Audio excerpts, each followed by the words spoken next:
যাক সম্মানিত এলাকার গণ্যমান্য মুরব্বিয়া, আপনারাই শুনবেন গান। সর্বপ্রথমেই আল্লাহ এবং আল্লাহর প্রিয় রাসূল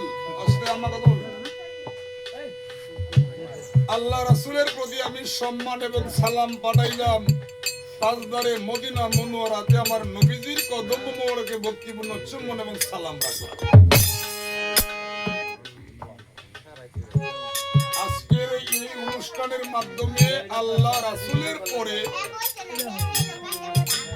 আমার কথা বলা যাবে, আল্লাহ রাসূলের পরে বলা হয়েছে দুনিয়াতে আরো দুইজন ব্যক্তিকে বেশি বেশি ভালোবাসবা, বেশি বেশি তুমি সালাম দিবা। এই দুইজন ব্যক্তি হলো তোমার বাবা আর তোমার গর্ভধারিণী মা। আমি একটা বিষয় দেখতে পাইলাম, এনামুল ভাইয়ের মা খুব মহব্বত করতেছে আপনারে, আর আমিও দেখতেছি এদের পরিবারের মাধ্যমে মাকে খুব মহব্বত করতেছে। দুনিয়াতে বাপ মার দোয়া যে হয়েছে না, মা বাবার দোয়া থেকে যে বঞ্চিত হয়েছে, মা বাবার বর দোয়া নিছে, মা বাবার মনে কষ্ট দিছে। আল্লাহ রাসূল বারবার দলিলে বিভিন্ন কিতাবে আল কোরআন শরীফে বারবার বলছে যে সেই সন্তান যেন ধ্বংস হয়ে যায়। তাই আমি আমার মা বাবার প্রতি শ্রদ্ধা নিবেদন করলাম, সালাম রাখলাম। আমি আমার মার রক্ত মাংস খেয়ে 10 মাস 10 দিন উদরে রাখছি বিদায় আমি দুনিয়ার আলো বাতাস দেখতে পাইলাম। আজকের এই অনুষ্ঠানের মাধ্যমে মুসলমানি মতে যারা বসছে,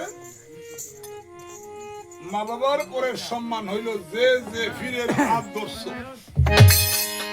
মুর্শিদের হাত যে ধরছে, যে যার হাত ধরে তওবা করেছে, সেই মুর্শিদের চরণে আমার সালাম রইল। 4 তরিকার বাদশা যিনি, 360 আউলিয়ার প্রধান যিনি, আউলিয়ার শিরোমণি মণি যিনি বাংলার মাটিতে, আমি গানে বলছি ওনার নাম হইল এই ভারতবর্ষে সর্বপ্রথম ইসলাম প্রচার করার জন্য ইসলামী দাওয়াত নিয়ে আসলেন। ওনার বাড়ি ছিলেন ইয়ামান শহরে। ইয়ামান থেকে আগমন, এই ভারতবর্ষে ইসলামের দাওয়াত নিয়ে কে আসলো? হযরতে শাহজালাল রাহমাতুল্লাহ আলাইহি। আমার বাবাজানের দরবারে সালাম, সাথে সাথে ওনার ভাগনা 360 আউলিয়ার দরবারে সালাম। আজকে আমার মুর্শিদ বাবা